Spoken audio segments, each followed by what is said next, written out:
caution is in the air as the Fed prepares to meet. Let's bring in Michelle Schneider of the Market Gauge Group. And technically, has anything really bad happened here, though, Michelle?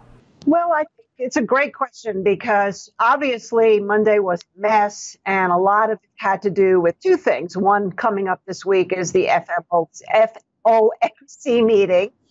And the other is the uncertainty about what's going on with Russia and Ukraine. We've heard many different opinions about it. We've heard many different ideas coming from the administration. But here's the thing.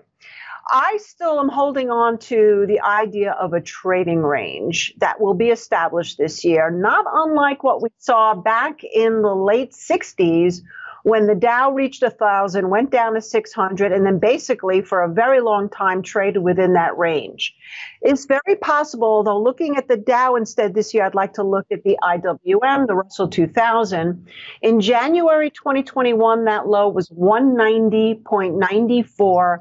So far, the low that was made is 191.49 this week.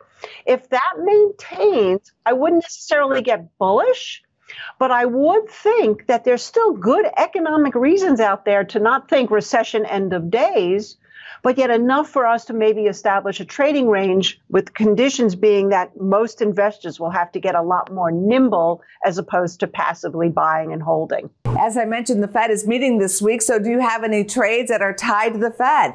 Well, last week we talked about silver, and that turned out to be a great trade. It rallied right up to the major moving average, the 200, and sold off.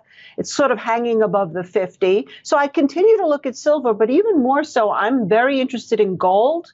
We already have a position in gold. We're looking to add to gold. I think if GLD can finally take out 175 and hold up around 170, we could see an explosive move there. Thank you very much, Michelle. Thank you. Go to businessfirstam.com for where to see our show on TV.